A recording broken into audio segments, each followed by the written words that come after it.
Movimiento es vida. La vida es la que nos empuja hacia la excelencia. La excelencia en salud al servicio de la comunidad. En el transcurso de 4 décadas, nos hemos consolidado como referente en la prestación de servicios de alta complejidad.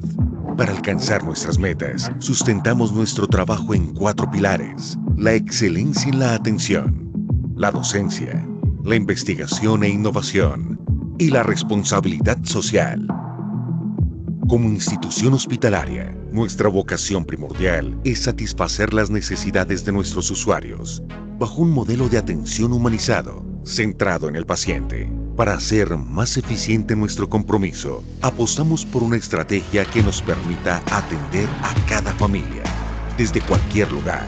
Por eso implementamos una ruta que nos conduce por el camino de la investigación y la innovación en el campo de la ciencia médica.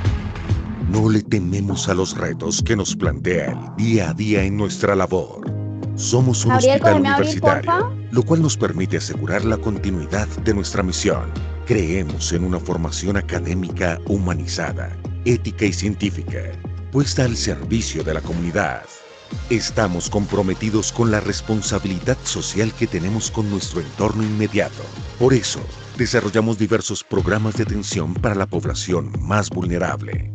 Nuestra permanente búsqueda de la excelencia nos ha llevado a romper barreras en campos muy prometedores: la telemedicina y la atención a pacientes internacionales. Los tiempos cambian, el mundo se transforma. Estamos preparados para afrontar los nuevos retos. La innovación y la calidez humana hacen parte de nuestra existencia. Fundación Valle del Lili. Excelencia en salud al servicio de la comunidad.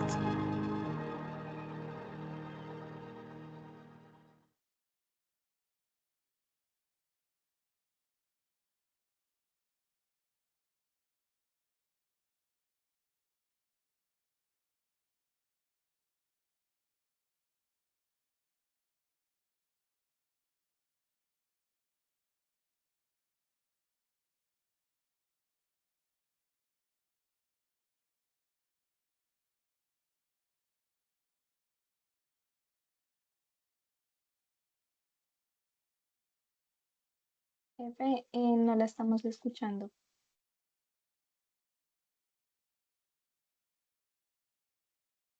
Hola, muy buenas tardes para todos. Mi nombre es Mayra Alejandra Alzate, coordinadora asistencial del área de imágenes diagnósticas. Les quiero dar la bienvenida a nuestra tercera jornada de actualización en tecnologías en imágenes diagnósticas.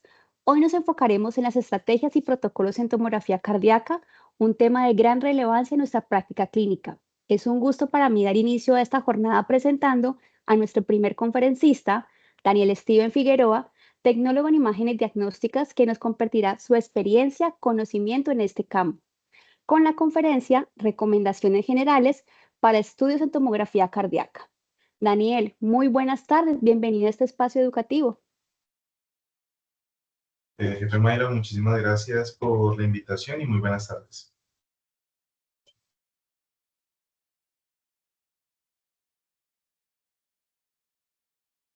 Muy buenas tardes a todos. Vamos a dar inicio a las recomendaciones generales para los estudios de tomografía cardíaca.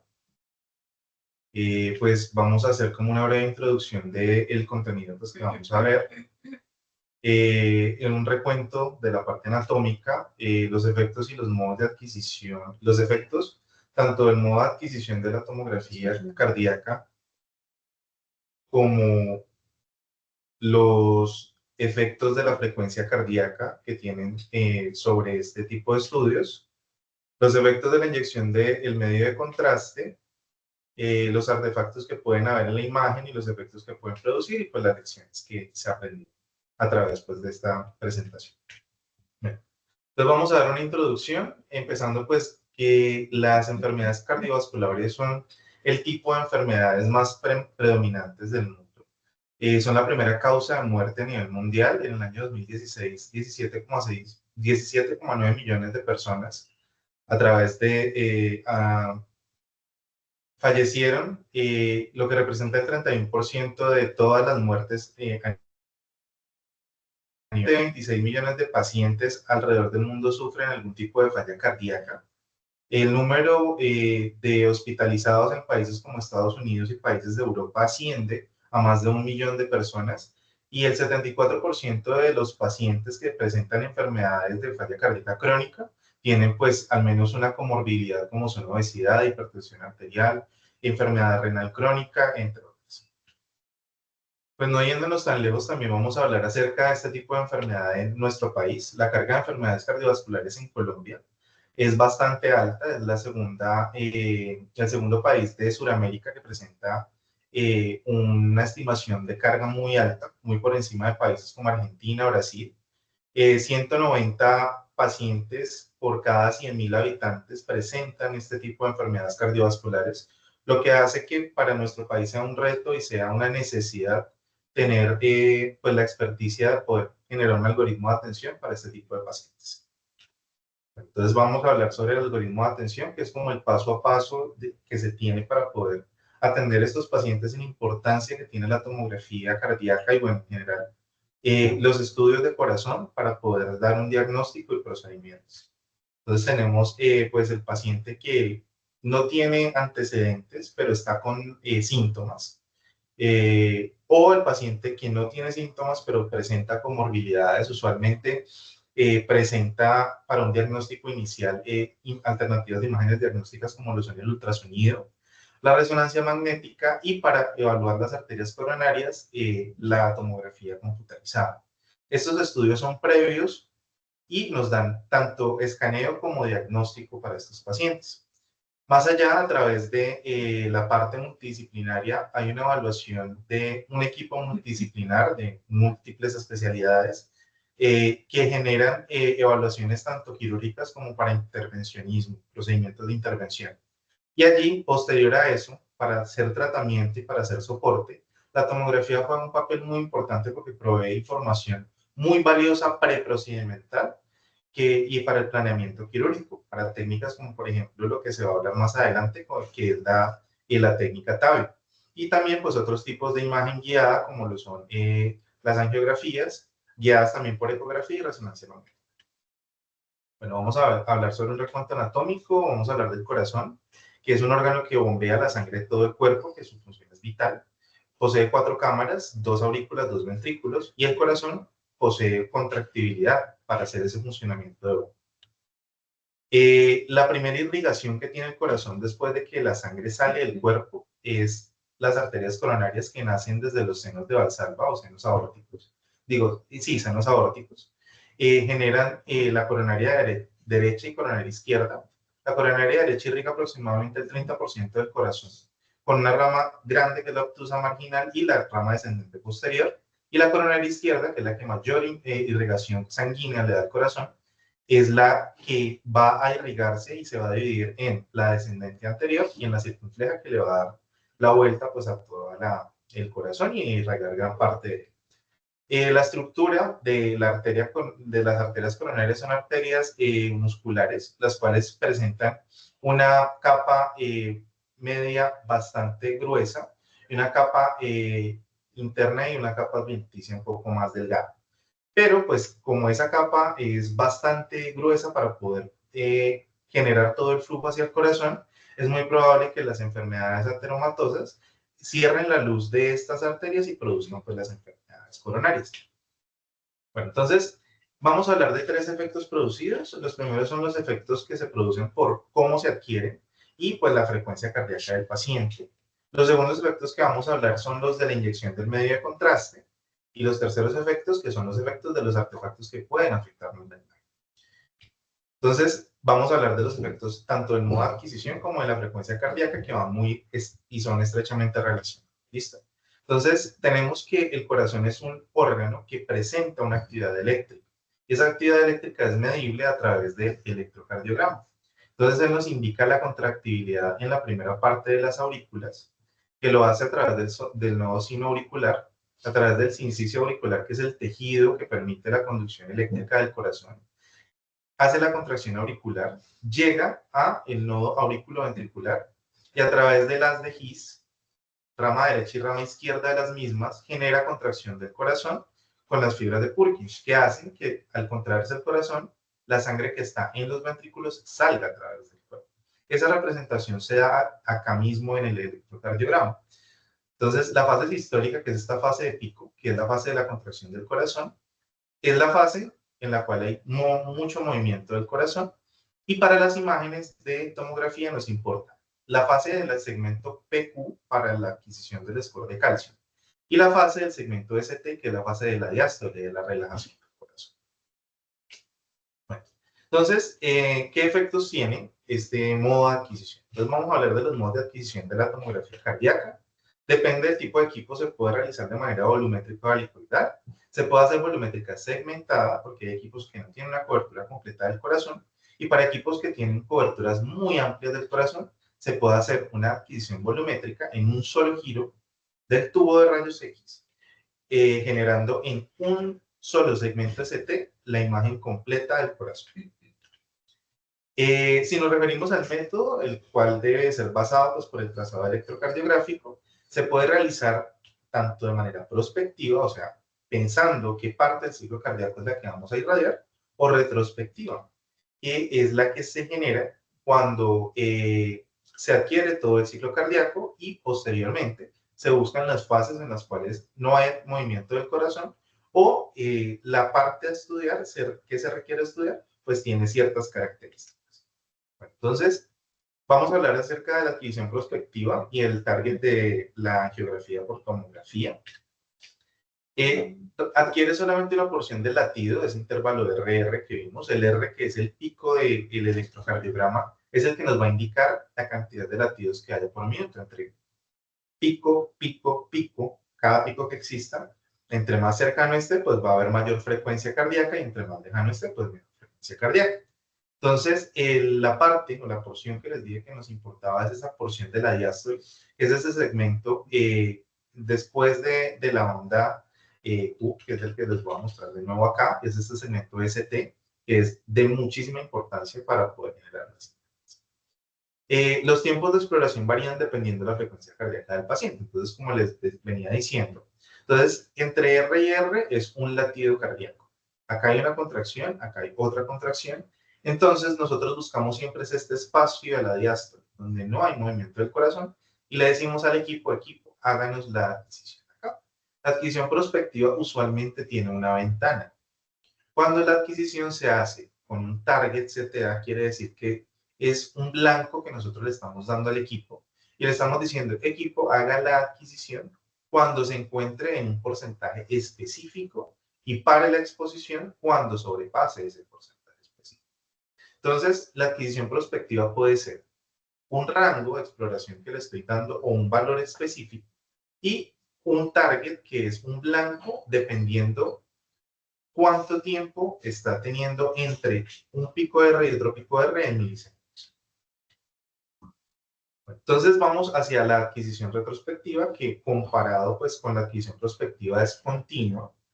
Nos va a adquirir uno o más latidos del corazón dependiendo de las fases que necesitemos calcular. En el caso de que sea continuo, se mantiene un miliamperaje estándar y usualmente es una irradiación continua y alta. Y en el caso, cuando es modulado, solo se tiene una dosis máxima en la fase diastólica. Lo que hace es que el resto del ECG hay una baja de la dosis para poder generar las imágenes. Entonces acá tenemos dos bloques. Este bloque rectangular me representa una adquisición retrospectiva continua. Miremos acá, esta línea me está indicando la cantidad de MA que está necesitando el equipo y que es alto. En cambio, en la parte inferior tenemos esto, que es un MA muy bajo, está adquiriendo imágenes, pero las imágenes no tienen la misma calidad que tienen en este espacio de tiempo, que es la fase diastólica, y vuelve a bajar cuando hay un ascenso en el electrocardiograma. Bueno, ¿qué efectos tiene la frecuencia cardíaca en las imágenes del corazón? Vimos que es sumamente importante porque las imágenes del corazón no se adquieren, sino hay una sincronicidad entre el electrocardiograma y el equipo. Entonces, si hay alteraciones de la frecuencia cardíaca, que son el principal desafío para la adquisición de la CCTA, que es la adquisición de angiotomografía de arterias coronarias, Si no existe un ritmo estable en la frecuencia cardíaca, que es lo que uno usualmente denomina como arritmia, puede o no se puede realizar el equipo. Se puede realizar el estudio en el equipo. ¿Por qué? Porque si existen frecuencias cardíacas muy altas, no voy a tener espacios en los cuales las coronarias queden completamente quietas, o puede que si hago una adquisición helicoidal, que es un barrido del tórax, en el cual en una parte va a estar completamente quieta, pero aumenta la frecuencia cardíaca, entonces la reconstrucción de la imagen no va a ser óptima y no va a servir la imagen. Entonces, las arritmias son esto. Son pico R, otro pico R, pero en este caso el pico R se alejó demasiado. Eso se denomina bradicardia, que la frecuencia cardíaca disminuye, pero es una bradicardia de arritmia, porque el paciente presenta unos picos RR continuos y de un momento a otro, bradicardia. Lo mismo puede suceder en modo contrario, que el paciente tenga estas bradicardias y que de un momento a otro presente ritmos cardíacos muy rápidos que no permitan que el corazón quede quieto y que el equipo pueda generar la adquisición de las imágenes. Entonces, si tenemos un equipo que hace una adquisición volumétrica total del corazón, podemos o tenemos la opción de un rechazo de arritmia. ¿Qué es eso de rechazo de arritmia? El equipo sensa un pico R, espera la frecuencia cardíaca de otro pico R, y si ve que ese pico R futuramente es muy próximo, no irradia. Si ve que hay un ascenso de ese pico R muy próximo, no irradia. Espera al tiempo en el que se supone debe de iniciar ese pico R para poder generar usualmente en el 70% del electrocardiograma, de esa gráfica electrocardiográfica del paciente. Entonces, en este caso me rechazó esa arritmia, ese pico punto, y más adelante me hizo la adquisición en un solo volumen. Esto es posible solamente en equipos que tengan la posibilidad de una adquisición completa en un solo latido del corazón. Entonces, como les decía, generé un estimado con base a ejercicios previos de respiración. El paciente finaliza la exposición cuando asciende el pico R antes de lo previsto. Entonces, esto es un gráfico de arritmia. Acá hubo una exposición, pero inmediatamente ascendió. El equipo paró la exposición. Acá hubo otro intento de exposición en que se quedó quieto, paró de nuevo la exposición y ya al final hizo la adquisición posterior de arritmia. Entonces, podemos obtener imágenes en 1, 2, 3 o las oportunidades que se necesiten para la adquisición del estudio y poder obtener imágenes de coronarios, pero solamente si contamos con un equipo que nos permita hacer esto. Esto no es viable en cualquier equipo, como les digo. Si nosotros tenemos un equipo que permite la adquisición de un volumen completo del corazón, es posible luchar contra esta condición que nos genera muchísima inconformidad a la parte de la adquisición. Entonces, miren que podemos reconstruir la coronaria y se ve perfecto. En el primer latido se vio de esta forma, en el segundo latido se vio más cerrada, pero en el tercer latido se pudo ver una reconstrucción de las coronarias de una manera débil. Bueno, ¿qué consideraciones debemos tener en cuenta con la frecuencia cardíaca? Pues basados en los protocolos y guías internacionales y los fabricantes de los equipos pues tienen ciertas consideraciones.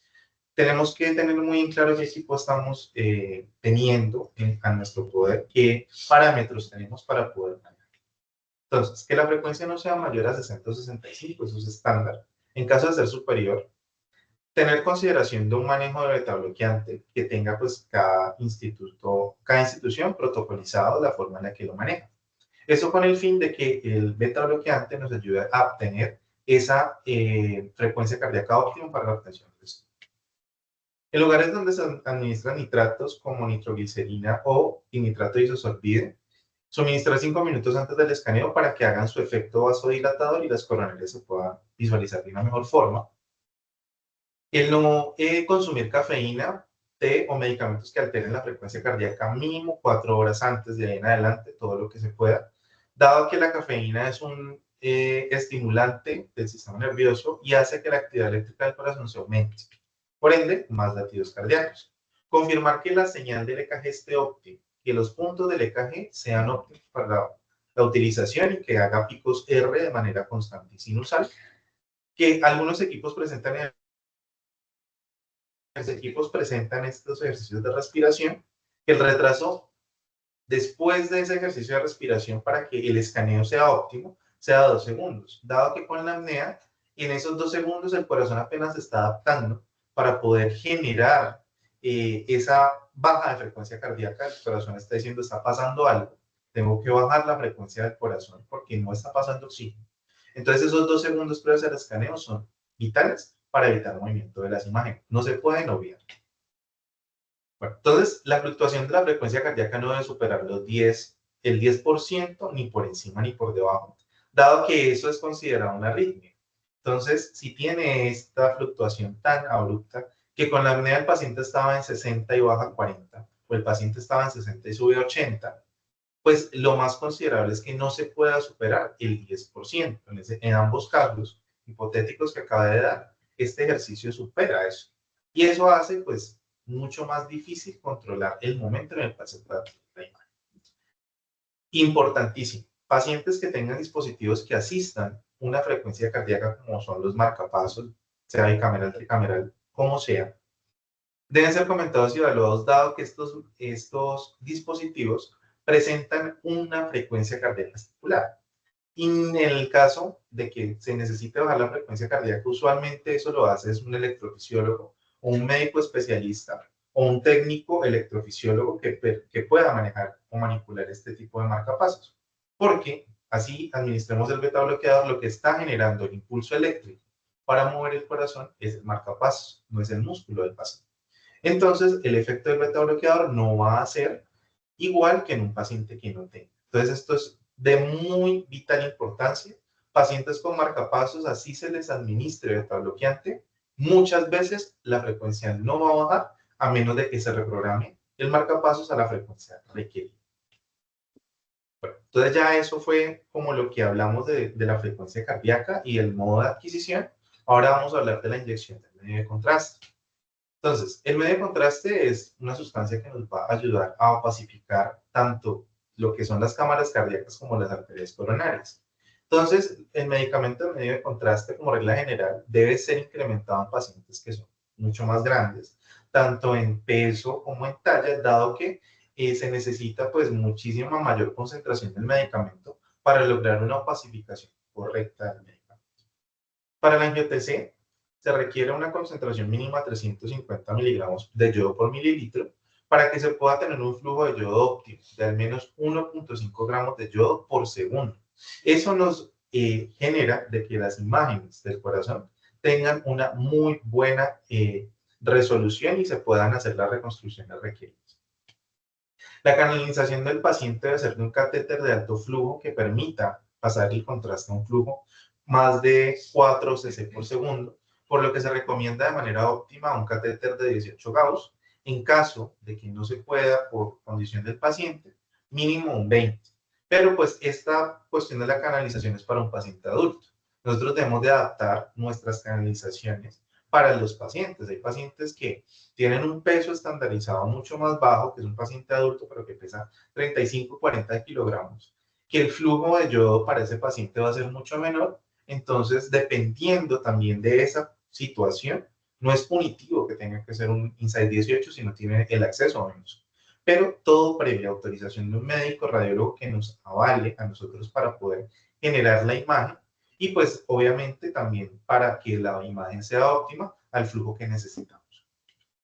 Bueno, entonces, con respecto a la inyección del medio de contraste tenemos dos protocolos diferentes. Entonces tenemos un protocolo de inyección de fase única, que es una fase de contraste y una fase de solución salina. Se aplican entre 70 y 100 mililitros de solución salina, eso depende mucho del peso del paciente y de muchas otras cosas, con una tasa estandarizada de 5, la cual puede ser mayor o menor dependiendo de muchos factores, pero pues en estándar que sean 5 mililitros. Y una fase de solución salina que me va a empujar ese bolo de contraste, me lo va a mantener junto, me va a evitar que el bolo de contraste se diluya a través de la sangre. Entre 50 y 60 mililitros a 5 ml, la misma fuerza para que compacte todo el medio de contraste y que el medio de contraste pase en forma de bolo. Se realiza una fase única de inyección si yo no quiero ver las cámaras izquierdas del corazón, digo, las cámaras derechas del corazón, corrijo. con contraste. Si quiero evitar algún destello del contraste en esas cámaras derechas y la reconstrucción es exclusiva del corazón izquierdo y las coronarias. Dado que al pasar ese bolo de contraste y al ser barrido con salina, el corazón derecho queda completamente sin opacificar o con una opacificación muy baja. Si necesitamos también ver el corazón derecho, pero con un menor realce, utilizamos una mezcla, una fase de contraste pura, que son entre 50 y 80 mililitros a 5 mililitros por segundo, una fase de mezcla de solución salina, de un porcentaje de salina y un porcentaje de contraste, entre 50, que sean 25 y 25, para poder generar esa opacificación mínima y poder identificar las cámaras derechas del corazón con respecto a las cámaras izquierdas, y una fase de solución salina que me va a hacer que esos dos bolos de contraste se vayan juntitos y que me permitan la opacificación correcta. Listo. Entonces, hablamos acerca también del precontrol y el control del medio de contraste. Estos estudios necesitan un precontrol y un control, porque necesito tener como un punto en el cual yo necesito ver el contraste, cómo está pasando, para verificar pues de que no tenga ningún tipo de extravasación y para que la adquisición pueda ser iniciada en el punto en el que yo le dije al equipo, inicia acá, y con la cantidad de unidades Hounsfield necesarias para que pueda. Entonces, cuando los equipos son volumétricos, cubren todo el corazón, el ROI se debe posicionar en el centro, como lo muestra esta imagen. Acá el ROI está en el centro. Pero si mi equipo no es un equipo de adquisición volumétrica, el ROI lo debo ubicar lo más cercano a donde va a iniciar la tomografía, para que el tiempo de desplazamiento entre el corte de control y el inicio del scan no sea tanto, y poder obtener una fase real del contraste en las arterias coronarias. Entonces, si la adquisición es volumétrica, la realizo en la aorta descendente. Si la adquisición es helicoidal, debo iniciarla en la aorta ascendente, dado que va a haber un movimiento de la mesa. Entonces, desde el punto de control se mueve la mesa para poder iniciar el barrido de exploración. Entonces, este es el caso en el que mi paciente presenta una adquisición de corazón volumétrica. Entonces, mi punto de censado es la aorta descendente. Yo acá censo, este es el centro de mi corazón. Como el equipo no se va a mover, pues necesito asegurar que ya el corazón que ya el contraste haya pasado por todo el corazón. En el caso de mi adquisición del tórax o mi adquisición helicoidal, lo hago en la aorta ascendente porque el equipo tiene que desplazarse para que pueda seguir pasando el contraste, me llegue al lugar donde lo necesito y que el equipo durante el movimiento pueda generar la adquisición. Durante este movimiento genera la adquisición. Durante este movimiento genera la adquisición. Bueno, entonces este es el caso de la inyección que les estaba hablando previamente. Cuando es fase única, el corazón derecho no se ve opacificado. El corazón izquierdo se ve completamente opacificado. En este caso, tengo una inyección mixta en el cual el corazón, tanto el derecho como el izquierdo, se ve opacificado un poco más el corazón izquierdo que el derecho. Y ya vamos a los terceros efectos, que son los de los artefactos que pueden generarse en las imágenes. Entonces, estos artefactos, ¿cómo influyen? ¿O a qué se le pueden atribuir?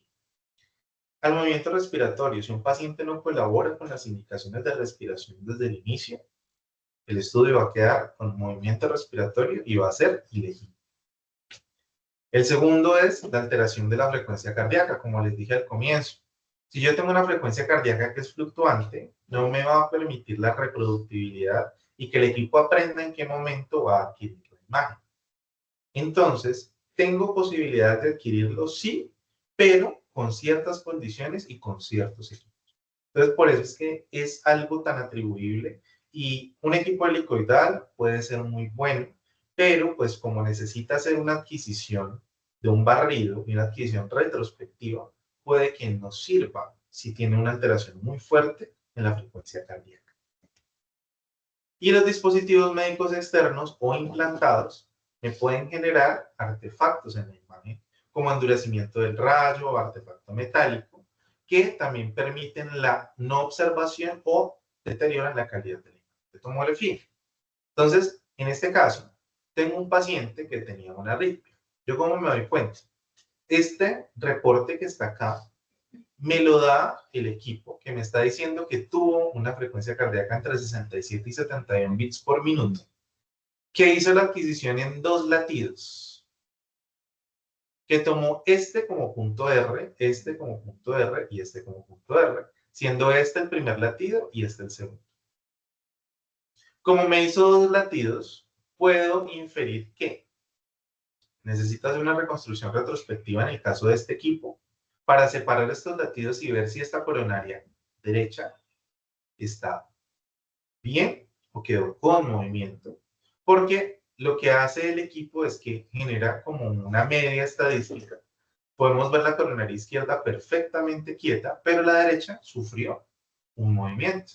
Y este movimiento fue dado por esto que les estaba indicando anteriormente, que fue una alteración de la frecuencia cardíaca. Entonces, por eso también debemos de visualizar nuestras gráficas, entenderlas, dado que si nosotros entendemos esta parte gráfica, podemos dar solución a un estudio. Este estudio no se tuvo que repetir. Este estudio se le hizo una reconstrucción retrospectiva y quedó completamente perfecto, porque sabíamos que había hecho una adquisición de 2 latidos. Tuvo, aparte de eso, una reconstrucción entre R y R, porque yo puedo reconstruir ese electrocardiograma tanto en porcentajes como en milisegundos, entre 915 milisegundos y 937, teniendo una media de 926 milisegundos. Entonces el equipo, si yo le digo que me reconstruya un porcentaje de estos milisegundos, como hizo una adquisición completamente retrospectiva de esos 2 latidos, la puedo hacer. Estos son lo que yo decía de los artefactos metálicos. Estos artefactos los dan las líneas de los marcapasos, los electrodos de los marcapasos. Entonces, este destello metálico me afecta muchísimo la calidad de mi imagen de coronarias, porque no me permiten observar correctamente toda la cavidad. Puede que tenga en ese electrodo algún coágulo o algo que por la condición que tiene el estudio y por el endurecimiento del rayo no pudo ser percibido. Obviamente existen posibilidades en las cuales se puede mejorar esto, pero pues sí hay que tener en cuenta esa consideración. Y pues que hay dispositivos médicos como este, que es un reemplazo de válvula aórtica, que comparado a este cable de marcapasos es completamente diferente. Se observa inclusive que es mucho más compatible. Entonces, hay dispositivos médicos que permiten una mejor visualización que otros. Pero eso solamente se da, por ejemplo, en este caso, esto es un score de calcio. Yo en esta imagen sí me di cuenta que podía contrastar sin problema, dado que el dispositivo no me estaba generando ningún artefacto. Listo. Y también estamos viendo que existen dentro de las coronarias stents medicados que son metálicos. Este tipo de stents se pueden reconstruir si tenemos un software especializado y se pueden visualizar de esta manera tan bonita. Y aparte de eso, poder visualizar dentro si no hay alguna placa blanda o alguna placa teromatosa que pueda estar taponando ese mismo stent. Entonces, este estudio se convierte en un estudio que le evita al paciente, en este caso tenemos una placa blanda acá, que evita que el paciente sea llevado a un cateterismo para poder evaluar este mismo stent, pero pues también depende de la tecnología que yo tenga a mano. Si tengo o no tengo la capacidad de poder reconstruir con un kernel de stent para mejorar esa imagen. Entonces ya vamos a las lecciones aprendidas, eso fue todo. Pues la primera es el uso creciente de la técnica de adquisición de estudios de corazón, hace que surjan tanto estrategias para sobrellevar los panoramas posibles y pues que nosotros tengamos que seguirnos instruyendo en esto, seguirnos capacitando y viendo todas las tecnologías y conocer nuestros equipos. Los equipos son nuestros aliados, nosotros somos las personas que esperamos nuestros equipos. Entonces, si nosotros tenemos el conocimiento técnico pleno y el manejo, podemos generar nosotros mismos las estrategias que nos pueden servir para poder tomar imágenes de calidad y dar mayor fiabilidad. Reconocer y establecer las estrategias correctas conllevan a que el diagnóstico sea fiel y permiten guiar procedimientos e intervenciones a los pacientes de manera, como les mostraba en el algoritmo. Una tomografía muy buena desde el comienzo me sirve para el procedimiento y posteriormente al procedimiento puedo evaluarlo también. Entonces la tomografía está desde el momento del diagnóstico hasta el post-tratamiento. Entonces esto es lo que, y en este país, como les decía, de la epidemiología, cada vez va a ser mucho más necesario que tengamos mejores estrategias para poder generar estas imágenes. Y conocer las herramientas que tenemos y una comunicación constante, interdisciplinaria, lleva al éxito técnico y a un desenlace clínico satisfactorio para nuestros pacientes. Eso es todo. Les quiero agradecer muchísimo por la oportunidad que me están brindando. Espero que haya sido de muchísima ayuda y pues tienen allí mi correo electrónico por si necesitan cualquier cosa. Que tengan feliz tarde, feliz noche.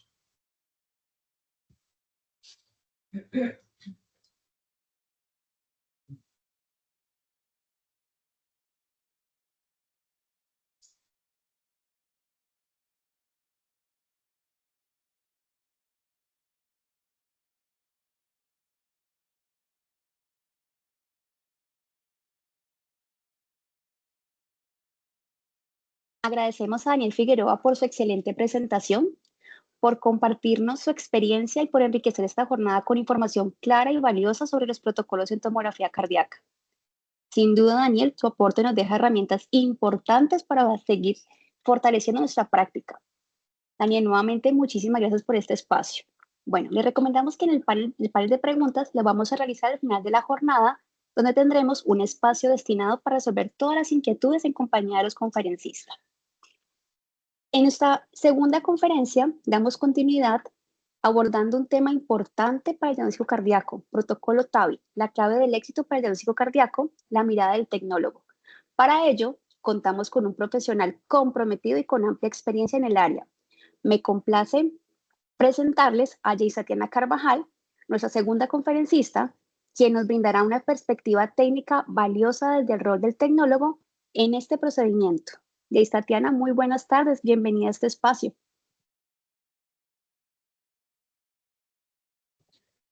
Hola, ¿cómo están? Muy buenas tardes, muchas gracias Mayra por la presentación.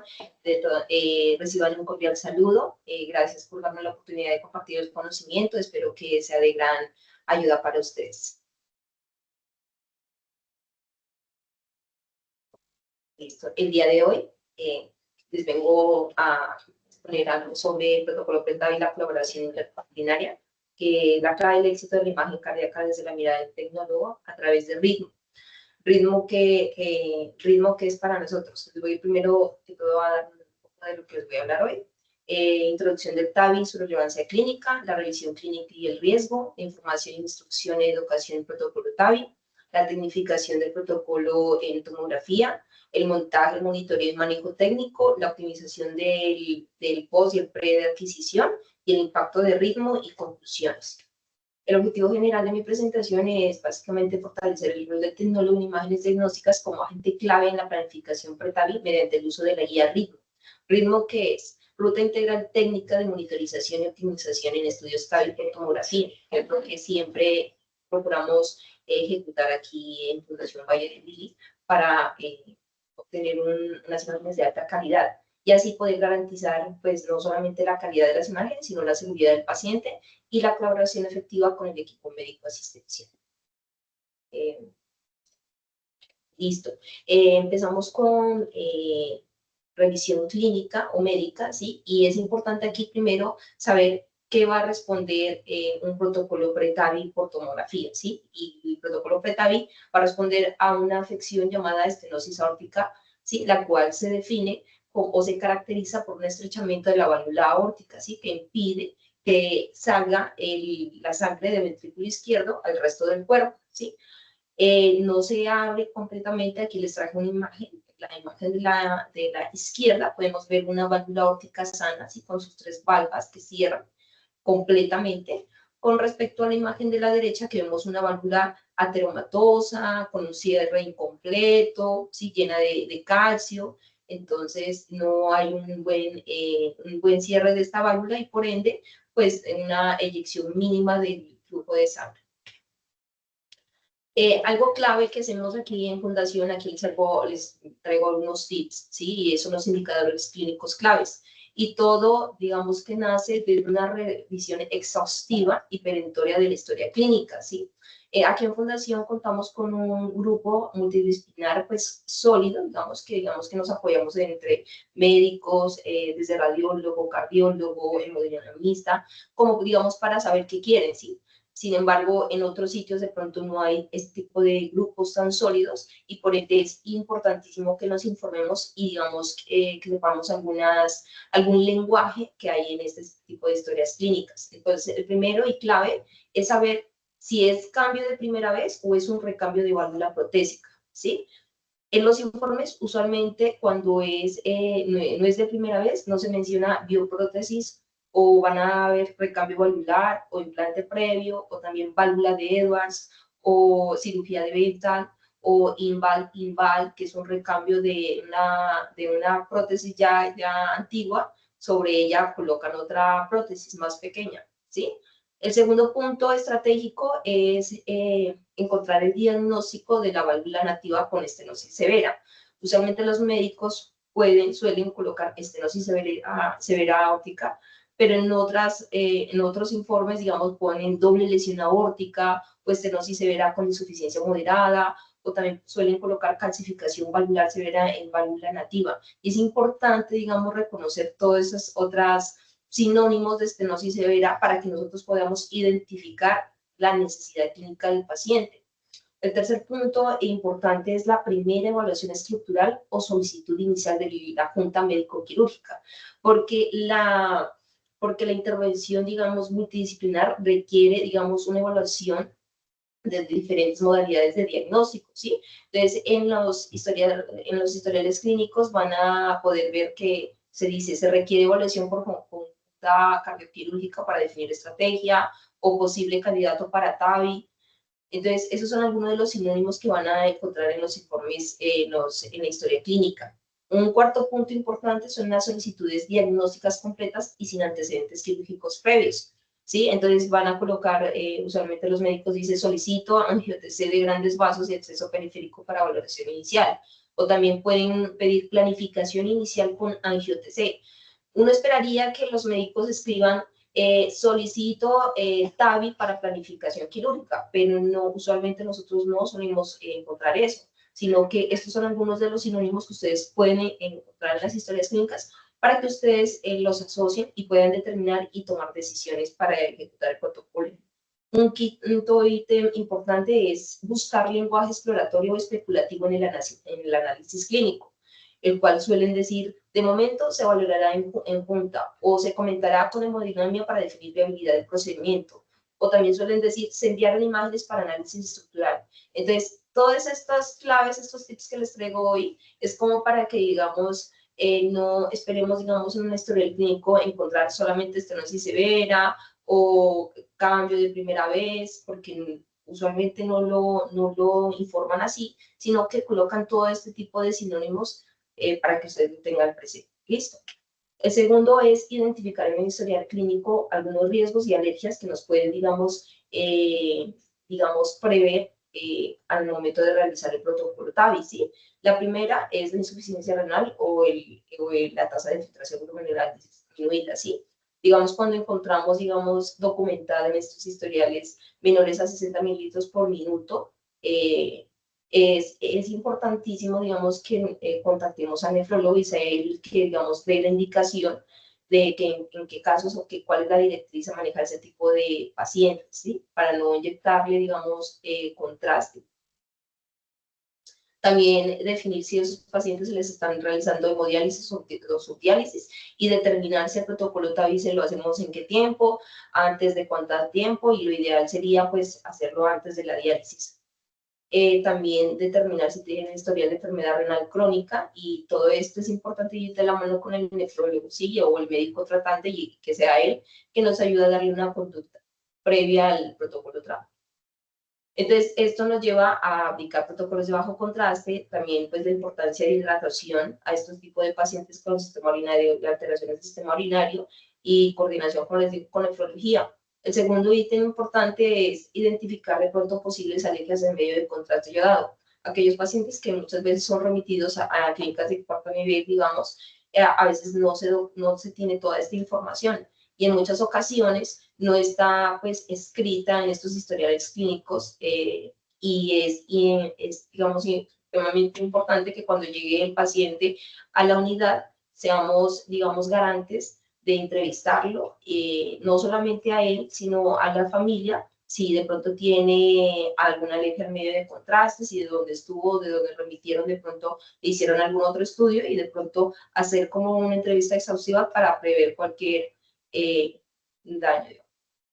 Es importante también en este tipo de casos tal de confirmar que este tipo de pacientes tengan alguna alergia al medio de contraste, pues comunicarnos con el alergólogo, ¿sí? Y confirmar si el paciente recibió algún tratamiento con esteroides y antihistamínicos, ¿sí? Y también no solamente ese, sino que definir el tiempo en el cual los tomó, ¿sí? Para definir nosotros que lo importante es hacerlo después de 1 hora de haber recibido el tratamiento, ¿listo? Con este tipo de medicamentos. También considerar la presencia de consentimiento informal en este tipo de casos. También determinar la falla cardíaca avanzada. Vamos a encontrar en estos historiales clínicos la FEBI, ¿no? Y este es un concepto que muchas veces lo hemos leído, pero no lo comprendemos muchas veces bien y también nos puede dar, digamos, una noción de la clínica del paciente y poder gestar este tipo de protocolo. FEBI, básicamente la fracción de eyección reducida, ¿sí? Del ventrículo izquierdo. Y como para hacerles como algo de una analogía, es como decir que el corazón es como una bomba de agua, ¿sí? Digamos, y su compartimento principal es el ventrículo izquierdo, ¿sí? Entonces, si la capacidad de llenado es de 100 mililitros de agua, ¿sí? Pero cuando se inyecta esa agua sale 50, entonces la fracción de eyección reducida es de 50%. Normalmente cuando está por encima del 50% está normal la fracción cardíaca del paciente, ¿sí? Es un paciente, digamos, que hemodinámicamente está estable. Pero cuando es por debajo de 50%, ya estamos hablando que el paciente tiene, digamos, algún tipo de disnea, algún tipo de hipertensión que puede estar dificultando su condición clínica. Este tipo de datos es importante porque no solamente nos brinda o nos permite gestar mucho más rápido, sino que va a ser un paciente mucho más ansioso, un paciente que definitivamente debemos sí o sí pedirle como compañía, como para que sea esta persona es la que también nos ayuda a educar al paciente dentro de la sala. El cuarto ítem de riesgo también que es importante leer en historial clínico es la aorta en porcelana o también cirugías previas cardiovasculares. Aorta en porcelana básicamente es una aorta que esté llena de calcio, ¿sí? Y que tiene una gran alta complicación si se le realiza un TAVI. Entonces, se debe hacer, digamos, como un protocolo muy exhaustivo con respecto a estos, teniendo en cuenta estos antecedentes, ¿sí? Y también identificar si tuvo cirugías previas cardiovasculares, porque algunos implantes nos van a generar, tener conciencia que nos van a generar algún tipo de artefactos al adquirir este tipo de estudios y pues ajustar los parámetros tanto de contraste como de técnico serían lo listo. Bueno, vamos con respecto a la instrucción, la información y pues la educación que es importante, que es lo que hacemos nosotros. Y lo primero está ligado mucho a la participación activa del paciente y cómo conseguimos que nos participe el paciente en dicha condición. Pues lo primero es educarlo, ¿sí? Educarlo. Y no solamente es como darle una instrucción de la respiración, sino que es educarlo y ver cómo lo está haciendo, si no sirve, cómo lo está haciendo, y si en caso tal que su condición clínica no permita, digamos, que lo haga, pues apoyarnos en el familiar. La idea es mitigar, digamos, hacer este tipo de protocolos bajo anestesia, ¿sí? Bajo anestesia, y si contamos con, digamos, con tecnología de estos equipos como de tecnología avanzada, pues mucho mejor. Esto va a permitir una mejora de la calidad de la imagen, ¿sí? También importantísimo, consentimiento informado. Muchas veces este rol lo asume la mayoría de los auxiliares de enfermería. Sin embargo, es importante que nosotros también garanticemos que ese paciente no solamente entendió la información, sino que también los riesgos que conlleva no solamente la administración de medio de contraste, sino también la radiación. ¿Listo? Recordar que el consentimiento informado no solamente es un trámite, sino también nos brinda no solamente a nosotros, sino también al paciente protección ética y legal. ¿Listo? Con respecto al posicionamiento profesional del tecnólogo, muchas veces estamos en un rol y es importante como, digamos, ser un poco más empáticos con el paciente, y es cuando el paciente brinda confianza y satisfacción y nos va a colaborar en la ejecución de este estudio. Bueno, en cuanto a esto, es importante reconocer la anatomía, que es, digamos, primordial para la realización de este protocolo TAVI, ¿sí? Y como primera estructura anatómica, tenemos la raíz aórtica, comprender que esta raíz aórtica es, digamos, una estructura virtual que se va a poder identificar en esta modalidad de diagnóstico, en estas imágenes tridimensionales, ¿sí? Aquí podemos ver, digamos, este anillo que está de color verde, que es un anillo virtual, que realmente es, digamos, como el objetivo de los médicos, donde van a medir no solamente el diámetro, sino el perímetro y el área, que es donde va a descansar la válvula protésica, ¿sí? Entonces, por eso es importante, es una de las, digamos, anatomía que requerimos tener presente. La otra parte anatómica es las arterias coronarias, saber que nacen de los senos de Valsalva, ¿sí? Este sistema es importante porque es un sistema de anastomosis terminales. ¿Qué significa eso? Que carece de circulación colateral eficiente. Por ende, necesitamos también un estudio exhaustivo de estas arterias coronarias, que es la que alimenta el miocardio, y que facilita no solamente la viabilidad, sino la contractibilidad del sistema eléctrico del corazón. También un estudio, necesitamos incluir la aorta ascendente, ¿sí? La aorta ascendente, que es la salida como de la válvula aórtica, el callado aórtico, la aorta descendente torácica, la aorta descendente abdominal, ¿sí? Medir longitud por el calibre de los catéteres que se van a usar para la implantación de la válvula aórtica. Es importantísimo también lograr perfundir a través de este protocolo las arterias ilíacas y femorales. ¿Listo? Y finalmente visualizar el ventrículo izquierdo, ¿sí? El ventrículo izquierdo y también sus válvulas circundantes. Y ustedes dirán, ¿por qué es importante? Porque una vez que se ubique una válvula protésica aquí, se tiene que hacer con las medidas y los diámetros y el área exactos, dado que puede, digamos, ocasionar una oclusión de esta válvula aledaña o que está colindando a esta, que sería la mitral, ¿sí? Y puede ocasionar algunas complicaciones a futuro. Entonces, por eso no solamente es importante evaluar esta válvula aórtica, sino también todas sus válvulas circundantes. Otra importancia de realizar este protocolo TAVI está en los accesos, ¿sí? Además de las estructuras anatómicas que ya les he mencionado, es importante abarcar por encima de los vasos supraórticos hasta el tercio distal del fémur, ¿sí? Que incluyan arterias iliofemorales, ¿sí? ¿Y con qué objetivo? Primero, pues con el objetivo de definir el acceso vascular. Usualmente el más común utilizado es el transfemoral, ¿sí? Sin embargo, en caso tal de haber bastante tortuosidad, bastante calcificación, pues los médicos que hacen es redefinir qué otro acceso vascular les sirve para esa implantación de esta válvula. Entonces, mire la cantidad de accesos vasculares que a ellos les pueden servir. Entonces, por eso es importante hacer una cobertura anatómica por encima de los vasos supraórticos hasta tercio medio de los vasos iliofemorales. Seguimos con tecnificación del protocolo PRETAVI, y a esto vamos que es importante la personalización del protocolo, ¿sí? ¿Y cómo hacemos la personalización del protocolo?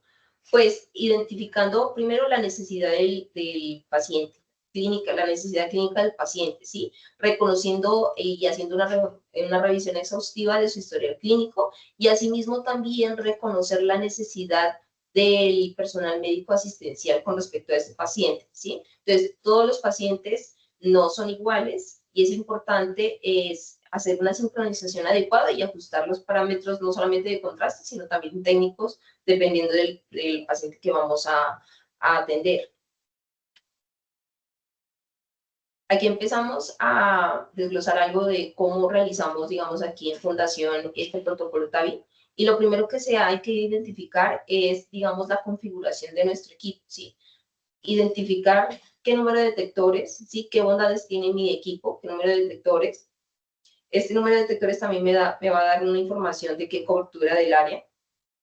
La resolución espacial también, el número de detectores me va a permitir determinar la resolución espacial, la resolución temporal, la cantidad de dosis. A mayor tecnología avanzada, pues va a disminuir la dosis. Y este tipo de equipos nos va a permitir una compatibilidad con sincronización de electrocardiograma. La primera adquisición que se hace para un protocolo TAVI va a ser simple. Se prefiere hacer volumétrica, ¿sí? Para mitigar artefactos de movimiento. Y digamos que la cobertura va desde apex del corazón hasta por encima de bifurcación de tráquea, ¿sí? Digamos que abarcando el nacimiento de las coronarias o los senos de avanzado. Aquí les traje dos imágenes donde vemos dos topogramas, uno anteroposterior y uno lateral. Aquí les puedo mostrar más o menos la planificación, como ustedes pueden hacerlo, ¿sí? Si el equipo les permite hacer la volumétrica, ¿sí? Claro está, porque hay equipos que la permiten solamente hacer la helicoidal debido a la cantidad de detectores que tienen, ¿sí? Y es importante, aquí les traje unas imágenes axiales, donde podemos ver, por ejemplo, la válvula aórtica, ¿sí?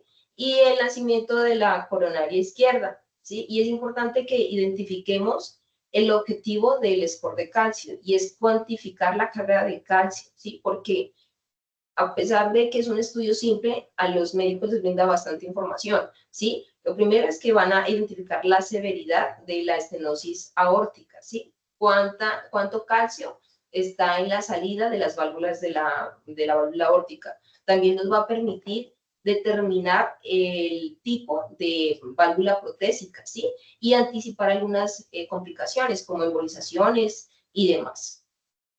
Y también, pues, como podemos ver, mire, podemos mirar aquí que hay calcio y lo podemos estar confundiendo hasta con contraste. Entonces, eso ya también nos da, digamos, una visual para identificar cómo se ve el calcio. Y como punto importante, el score de calcio se debe hacer sincronizado, ¿sí? ¿En qué fase? En una fase prospectiva. Así mitigamos la dosis de radiación, la cobertura a la que les dije, desde apex del corazón hasta bifurcación de tráquea. Recordemos que deben ser cortes gruesos para aumentar la resolución de contraste y también que le ayuda a la resolución espacial. La dosis de radiación, por eso se debe hacer de prospectiva. El tiempo de adquisición es supremamente rápido porque es en una sola escaneo. Y recordemos que las unidades con las que se hace este tipo se valora este tipo de estudio son Agaston. Aquí les traje unas imágenes como para que identifiquemos, digamos, cómo queda más o menos el score de calcio, que es un estudio simple, sin medio de contraste, únicamente en el corazón, y que principalmente está enfocado en evaluar la cantidad de calcio en la válvula aórtica, ¿sí? Esos hallazgos, digamos, que vemos calcificaciones coronarias también son importantes, porque son hallazgos incidentales que también le van a dar, digamos, una visión al grupo multidisciplinar para tomar decisiones. Hay posibles complicaciones que tengan de pronto este tipo de pacientes. La segunda adquisición que se hace, dependiendo de las bondades de su equipo, es una adquisición. Aquí en Fundación pues contamos con un equipo, digamos, de 320 cortes que nos permite hacer dos tipos de adquisiciones, ¿sí? Entonces, la primera opción es una adquisición helicoidal del tórax retrospectiva con sincronización del electrocardiograma, ¿sí? Que es este cuadro rojo que lo muestro aquí, desde los ápices pulmonares hasta las bases o los ángulos fotofrénicos, que hace que tengamos una cobertura de todo el tórax, ¿sí? Seguido de una adquisición helicoidal del abdomen sin sincronización del electrocardiograma, ¿sí?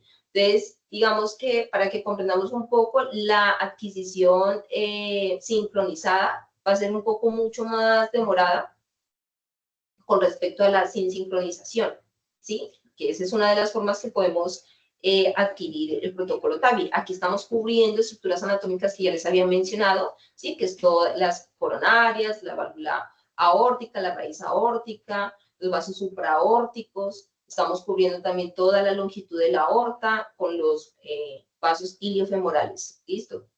Igualmente aquí podemos verlos también en el topograma lateral.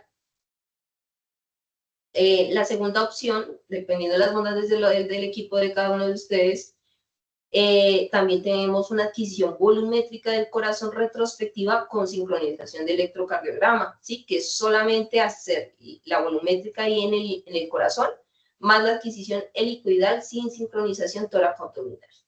¿Listo? Esa es la otra opción, dependiendo de la configuración de su equipo. ¿Listo?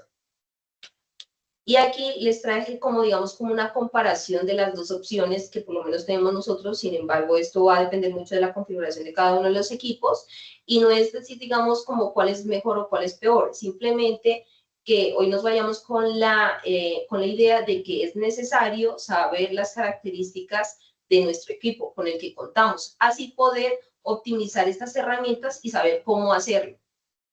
¿Sí? Y esto nos va a dar, digamos, una buena calidad de imagen del corazón, nos va a ayudar a dosificar la radiación, también nos va a permitir hacer una óptima cobertura anatómica, también definir un tiempo de escaneo, ajustando no solamente el pitch, sino la rotación del tubo, también la flexibilidad de la reconstrucción y pues los temas de costos y recursos, ¿sí? Entonces las dos opciones son válidas, simplemente que ustedes deben saber con qué equipo cuentan.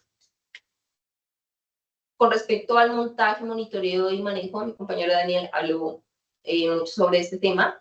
Sin embargo, es importante que reconozcamos que el protocolo PRETAVI se hace retrospectivo, ¿sí? ¿Por qué razón? Porque los médicos necesitan ver esa válvula tanto abierta como cerrada.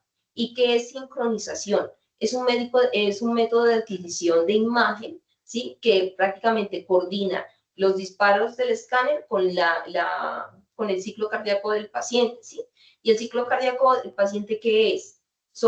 Es la secuencia de eventos eléctricos, mecánicos y hemodinámicos que permiten contracción y relajación del corazón, ¿sí? Entonces, cuando estamos en sístole o contracción, es cuando está eyectando, pero cuando está en relajación, es cuando está llenando el corazón, ¿listo? Entonces, el médico necesita evaluar esa válvula tanto en contracción como en relajación, porque si está en relajación, pues está cerrada, y cuando está en eyección, pues está abierta. Entonces necesita sacar, digamos, como un perímetro, una área, unas mediciones como exactas, porque la válvula que elijan debe tener mediciones exactas para evitar complicaciones futuras. ¿Listo? Aquí podemos ver cómo reconocemos la diástole, ¿sí? Y cómo reconocemos en un ciclo cardíaco la sístole, ¿sí? Usualmente los cortes se deben hacer en las mejores fases de diástole, serían alrededor del 75%, y las mejores fases del sístole sería más o menos desde el 25 al 50%, ¿sí? Usualmente aquí en Fundación nosotros enviamos fases al 75% en la mejor diástole, que sería el 75%, y en la mejor sístole, que lo hacemos entre el 25 y el 35%. ¿Listo? Y nuevamente reitero, este estudio se debe hacer retrospectivo. También un ítem o un factor a tener en cuenta durante la ejecución de este protocolo es, digamos, la ubicación de los electrodos, ¿sí? Y, digamos, tener presente el sistema de conducción eléctrico del paciente es importante. Así nos brinda, digamos, información de cómo ubicar los electrodos, ¿sí? Y esto nos va a permitir que monitoricemos continuamente la frecuencia cardíaca del paciente. Y el equipo cuenta no solamente con el monitor, sino con información que se despliega en el equipo y en el scan, ¿sí? En la dona, ¿sí? Entonces nosotros tenemos tres visuales para estar pendientes de esta frecuencia cardíaca del paciente, ¿sí? E incluso el paciente hace una relación del tiempo con respecto a la frecuencia cardíaca, de cómo se comporta esa frecuencia cardíaca en el tiempo, y esto es información importante para tomar decisiones, ¿sí? ¿Qué decisiones tomar? Si al tiempo, a mayor tiempo, baja la frecuencia cardíaca, nosotros podríamos alargar, obviamente, la adquisición pero contando obviamente la clínica del paciente. Es un paciente que digamos con una FEBI mayor al 50%. Si es un paciente con una FEBI menor al 50%, ya tenemos la idea que es un paciente poco colaborador, que se va a ahogar rápido, que no nos va a hacer bien los ejercicios de respiración, ¿sí? Y algún dato importante que les traigo aquí es que todos los monitores muestran la impedancia, ¿sí? ¿Y qué es la impedancia? Básicamente es la relación que tiene, digamos, como la adherencia de los electrodos al sistema eléctrico del corazón, ¿sí? Cuando nosotros podemos identificar estos datos, digamos, vemos de este color, ¿sí? Podemos identificar que tienen una buena impedancia, a pesar que vamos a ver en otras ocasiones que, digamos, se van a presentar estos valores numéricos en color rojo, va a tener también impedancia, pero va a ser baja, ¿sí? Cuando no miramos estos valores numéricos es porque o los electrodos están desconectados, los electrodos no tienen buena conducción y es importante, digamos, usar gel para mejorar la conducción. Entonces, estos, digamos, son valores importantes que debemos identificar antes de iniciar nuestro protocolo. Con respecto a los parámetros de administración de medio de contraste, mi compañero también les mencionó algo importante y es sobre el uso de las inyecciones, ¿sí? Para este tipo de protocolo, usualmente se recomiendan, digamos, Blank, sí, que aquí les traje un paper, y él recomienda, digamos, administración de contrastes trifásicas, ¿sí? Porque él que dice, la primera inyección pura de yodo nos permite un alto realce de las cámaras izquierdas, ¿sí? Que es donde se encuentra la válvula aórtica. Esta inyección mixta, ¿sí? Que puede ser, sea 50-50 o 70 de medio de contraste versus 30% de solución salina, nos permite mitigar artefactos de hiperopacificación. Y estas flush de solución salina, ¿sí? Que es la tercera inyección, nos permite eliminar remanentes de venosos. Entonces ¿qué nos recomienda? Nos recomienda hacer administración de medios de contraste, perdón, administración de medios de contraste trifásica. Sin embargo, hay otras opciones que también ustedes pueden usar, que es la bifásica, pero doble bifásica, ¿sí? Una primera inyección de bifásica de inyección de contraste iodado y otra mixta, ¿sí? Con un espacio de 10 a 20 segundos dependiendo de la resolución temporal de su equipo, ¿sí? Para que inicie la próxima adquisición, que sería la adquisición toracoabdominal, ¿sí? Que también sería una mixta con una flush de solución salina, ¿sí? Aquí es importantísimo adherir todos estos parámetros de contraste, no solamente, digamos, a un volumen, al peso del paciente, sino a un índice de masa corporal, ¿sí? Para que, digamos, no estandaricemos que todos los pacientes deben ir con 100 de medio de contraste, sino que nos lo adheríamos al peso real del paciente. Perdón. Optimización post-adquisición. Con respecto a esta optimización, es importante, digamos, para condensar toda esta información, identificar por qué es importante este protocolo PRETAVI. La primera, como les traigo aquí una imagen, podemos ver las mediciones que hacen en una válvula, ¿sí? Y entonces eso nos da una noción de que la precisión en la medición del anillo aórtico y la selección del tamaño valvular es imprescindible en este tipo de protocolos. También les traigo otra imagen donde podemos ver que miden la longitud del vaso a nivel abdominal, ¿sí? Y nos permite no solamente evaluar la longitud y el diámetro de este vaso abdominal, sino de los vasos iliofemorales, también del callado aórtico, de la aorta ascendente, ¿sí? Que es por toda esta longitud que si se coloca un catéter vía femoral, se deberá pues medir toda la longitud desde la válvula aórtica hasta los vasos iliofemorales. Y por último, importante, también es importante estas imágenes porque nos permiten detectar variantes anatómicas y estructuras de riesgo, ¿sí? Como les contaba, es importante, digamos, tener estas medidas y tener la medida desde el nacimiento de las coronarias al anillo aórtico, para que cuando se implante esta válvula, digamos que no cierre estas arterias coronarias y vayan a haber complicaciones futuras. Entonces, esta parte es supremamente importante porque se deben no solamente validar las reconstrucciones o las adquisiciones, sino también hacer el envío completo de estas adquisiciones, que sería la adquisición completa de la aorta, la adquisición de mejor sístole y mejor diástole, ¿sí? De la válvula aórtica.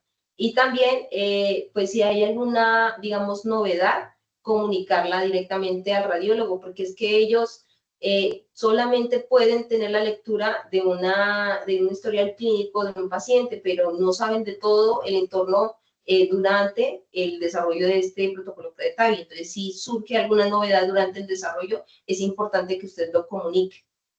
O incluso para tomar alguna decisión, se comunique con el radiólogo para que puedan conjuntamente definir.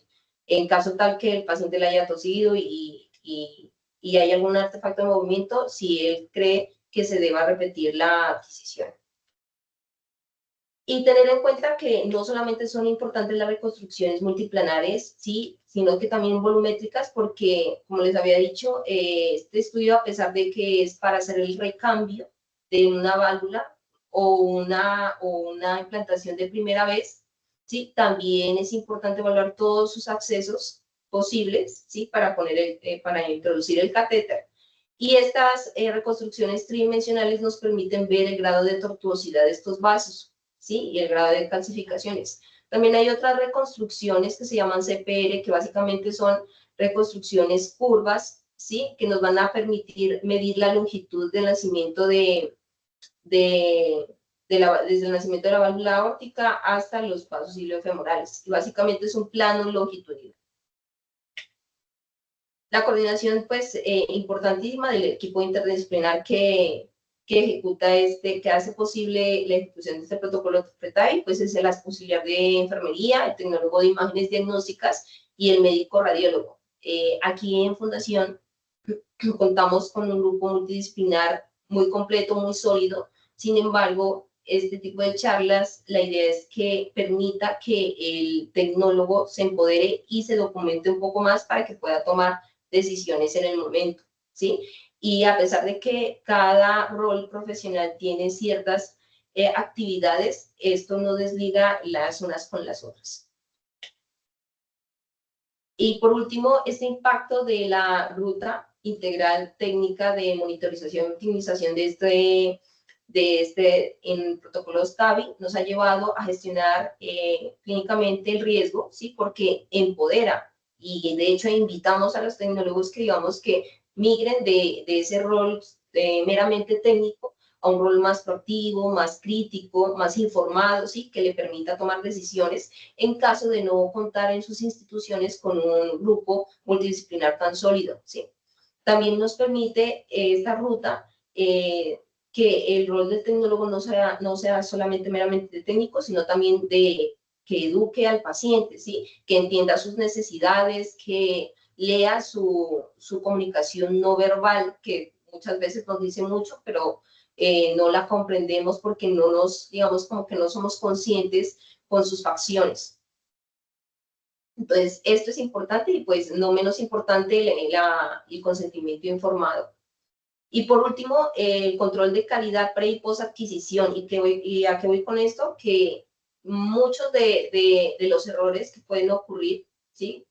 Pueden ser prevenibles, ¿sí? Entonces, hacer un control de calidad prevenible con respecto a una revisión clínica, revisión de riesgos, preparación y demás que les comenté en el desarrollo de esta charla, pues van a prever posibles artefactos por movimiento, en especial si hacemos que el paciente comprenda que es participante activo de todo este proceso, él va a colaborar. Y más aún si nos apoyamos en familiares, ¿sí? Que nos puedan dar apoyo dentro de la sala. Para finalizar, traje unas 3 conclusiones muy importantes con respecto al protocolo TAVI. La primera es que tenemos que irnos hoy con la idea de que la calidad de las imágenes cardíacas es un pilar fundamental para el éxito pre-TAVI, ¿sí? donde el tecnólogo de imágenes diagnósticas pues juega un papel crucial en la obtención de estas. Entonces, estar mucho más documentados en la clínica del paciente nos permite tomar decisiones. Aparte de eso, no solamente es un miembro integral de todo este equipo que les conté, que está, digamos, conformado por cardiólogos, radiólogos, enfermeras y demás, ¿sí? Sino que, y otros profesionales, que nos va a permitir como una planificación efectiva y un enfoque holístico en el manejo del paciente. Y por último, y no menos importante, al día de hoy, digamos que la tecnología ha avanzado tanto que hoy en día hay equipos con integrado de inteligencia artificial y eso nos hace invitación a todos para que estemos educándonos continuamente, que sin duda la educación continua nos va a dar herramientas para tomar decisiones en casos complejos en donde no contamos a quién consultar o no contamos con grupos que nos puedan apoyar. ¿Listo? Para finalizar, les traje una frase de Rodolfo Llinás, que es un neurocientífico colombiano, y que nos dice que a los niños hay que enseñarles a pensar, a que generen sus propias soluciones, hay que enseñarles a que entiendan, pues el saber se pierde. Entonces, muchísimas gracias por darme esta oportunidad de compartirles algo de lo que se hace aquí en Fundación Valle del Lili, y pues espero verlos en otro encuentro. Mil gracias.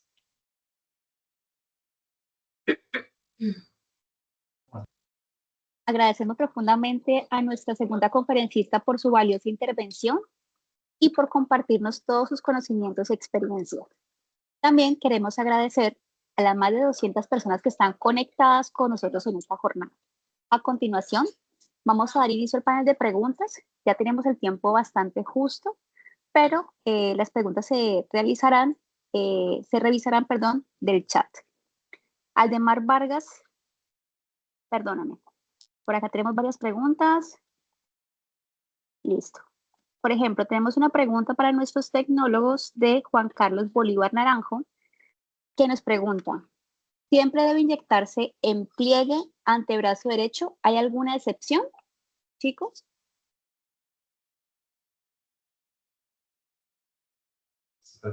En que siempre se tiene que indicar. Pues lo ideal sí sería en pliegue, realmente porque estos estudios generalmente cardíacos van a un alto caudal, ¿sí? Sin embargo, hay pacientes de difícil acceso venoso que son evaluados exhaustivamente por un grupo asistencial, ¿sí? O de enfermería, que son expertos en accesos vasculares. Entonces, la opción que tenemos aquí en Fundación Valle del Lili es, digamos, actuar en trabajo en equipo y consultarlo con ellos. Ellos son, digamos, personal capacitados en estos accesos vasculares y ellos usualmente nos canalizan otro tipo de acceso, o sea, axilar, ¿sí? Que permita esos caudales a mayor flujo. Gracias, Tatiana. Voy a resumir un poquito la pregunta de Jenny Barahona. Jenny nos está preguntando, voy a resumirla, donde nos dice, para ver cámaras derechas se hace, yo miro, bueno, dice, me gustaría que el primer conferencista repitiera nuevamente que para ver cámaras derechas se hace esto y para cámaras izquierdas se hace esto.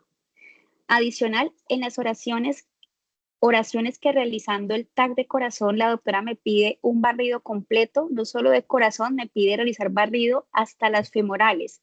¿Por qué solicita esto? Bueno, si te solicita una adquisición helicoidal desde ápices pulmonares hasta tercio medio de fémur, es porque la clínica del paciente es un TAVI. Y como había mencionado inicialmente, que es un TAVI, es de implantación de una válvula órtica transcatéter, es una válvula protésica.